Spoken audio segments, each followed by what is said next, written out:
السلام علیکم ورحمۃ اللہ وبرکاتہ۔ یہ ایک ویڈیو ہے جو کہ دیوبند کی طرف سے مکی حجازی ہے، اس نے بنائی ہے، اور وہ یہ کہتا ہے کہ 10 محرم الحرام کو چاول کھیر وغیرہ بنانا یہ قطعاً حرام ہے، بدعت ہے، ناجائز ہے، اور بنانے والے کھانے والے جہنمی ہیں وغیرہ وغیرہ، استغفر اللہ العظیم۔ اور دوسری طرف ایک ویڈیو مجھ تک پہنچی ہے اور وہ شیعہ کی ہے، اور وہ یہ کہہ رہا ہے کہ جناب 10 محرم کو یہ لوگ روزے رکھتے ہیں اور یہ روزہ رکھنا حرام ہے، ناجائز ہے، یہودیوں کا طریقہ ہے۔ لیکن اہل سنت کو دیکھیں، سبحان اللہ، اہل سنت کا ہے بیڑا پار، اصحاب حضور نجم ہے اور ناؤ ہے عطرت رسول اللہ کی صلی اللہ علیہ وآلہ وسلم۔ دیکھیں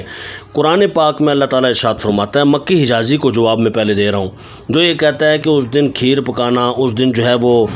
چاول بنانا اور بانٹنا تقسیم کرنا ناجائز ہے، اور اس کی دلیل کیا ہے؟ دلیل اس کی صرف یہ ہے، اور پوری دیوبندیت، وہابیت، اہل حدیثیت، جہلمیت، ان لوگوں کا صرف ایک ہی بات ہے، کیا وہ کہتے ہیں دیکھیں جی وہ امام حسین رضی اللہ تعالیٰ عنہ، آپ کا خانوادہ وہاں پیاسا تھا اور آپ جو ہے وہ چاول بانٹ رہے ہیں، آپ سبیلے لگا رہے ہیں، آپ کھیرے پکا کے بانٹ رہے ہیں۔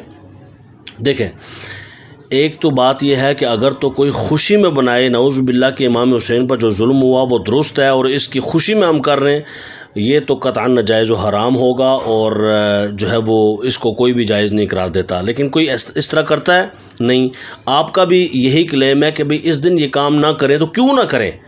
آپ لوگوں کو یہ بتانا چاہتے ہیں کہ یہ لوگ خوشیاں مناتے ہیں اس طرح، لعنت تمہارے اوپر، ہم خوشی نہیں مناتے۔ الحمدللہ ہم اہل سنت و جماعت اگر تقسیم کرتے ہیں کھانے وغیرہ، سبیلے لگاتے ہیں، تو وہ اس نیت کے ساتھ کو ان کو اصال ثواب ہوگا، اور قرآن پاک میں اس کا آرڈر موجود ہے۔ جب بھی جو ہے بندہ مومن کسی کے لیے کسی طور سے بھی کوئی اصال ثواب کرتا ہے تو اللہ تبارک و تعالی اس کے درجات کو ترقیاں عطا فرماتا ہے۔ دیکھو اجیب دعوت الداعی اذا دعان فلیستجیبوا لی، اللہ تعالیٰ ارشاد فرماتا ہے جب بھی میرا بندہ مجھ سے دعا کرتا ہے، مانگتا ہے، میں اس کو عطا کرتا ہوں۔ تو ہم یہ ایک تو دعا کرتے ہیں، یا اللہ ان کے درجات کو ترقیاں عطا فرما، ان کی وجہ سے، ان کے صدقے سے ہماری مغفرت و بخشش فرما، نمبر 1۔ نمبر 2 یہ کہ کھانا پکا کر ہم تقسیم کرتے ہیں، تو بتائیں اس کا ثواب ہوتا ہے کہ نہیں ہوتا؟ فَكُلُوا مِنَ الطَّيِّبَاتِ، جو پاک چیزیں ہیں اللہ فرماتا ہے ان میں سے کھاؤ، تو کھانے سے کیا ہوگا؟ فرمایا جب حضور علیہ السلام فرمایا جب تم حلال کھانا بسم اللہ الرحمن الرحیم پڑھ کے کھاؤ گے تو اللہ تعالیٰ تمہیں اس کا ثواب دے گا، کھانا کھانے کا۔ تو ہم کیا کرتے ہیں؟ ہم کھانا کھانے کا ثواب بھی ان کو عطا دے دیتے ہیں، پیش کرتے ہیں، اللہ تبارک و تعالیٰ سے عرض کرتے ہیں یا اللہ اس کا ثواب ان کو پہنچا،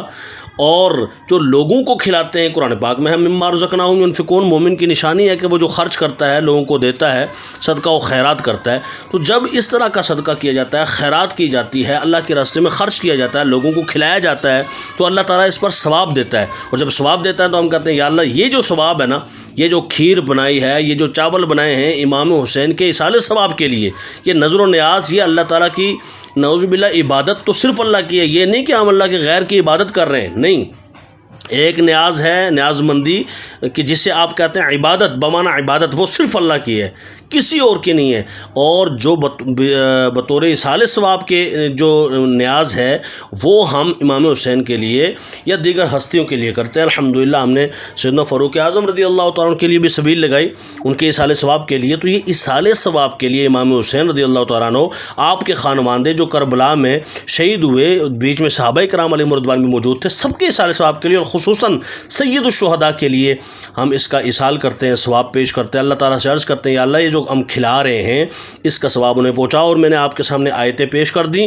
سب مسالک کے نزدیک کھانا کھانا بھی ثواب مسلمان کا، کھانا کھلانا بھی ثواب مسلمان کا، اور ہم کہتے ہیں یا اللہ یہ جو کھانا کھلا رہے ہیں اس کا ثواب امام حسین اور شہداء کربلا کو پہنچے،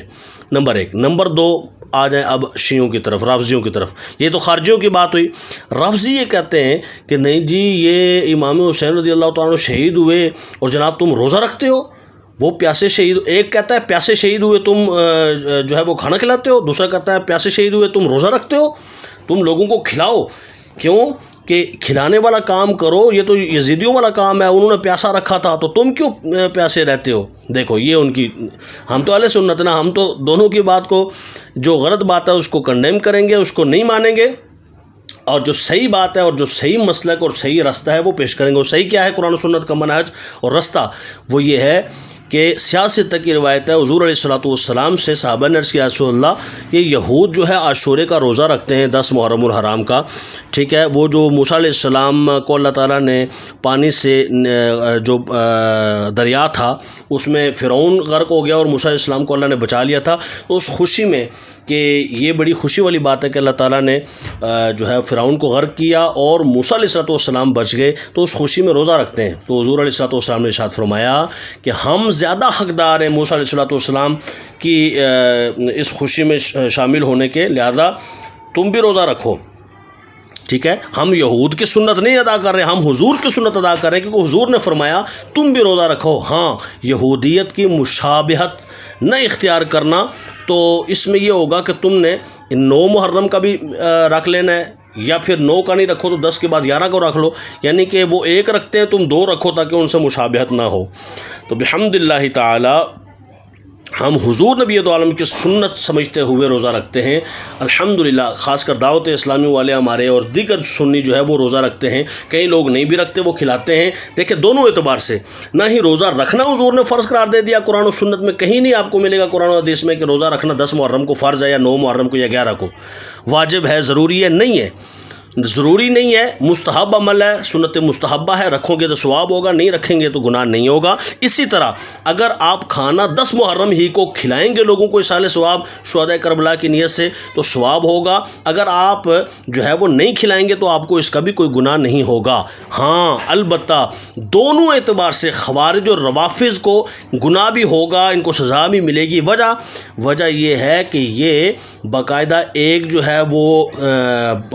کھانا کھلانے سے اصال ثواب کرنے سے منع کرتا ہے، منع کرنا نہ، اگر اصال ثواب خود نہ کر سکے کوئی مسئلہ نہیں، منع کرے تو ضرور گناہ ہوتا ہے اور اس پر سزا ہوگی۔ اسی طرح ایک جو ہے وہ روزہ رکھنے سے منع کرتا ہے تو اس کو بھی سزا ہوگی۔ اللہ تبارک و تعالی مسلک اہل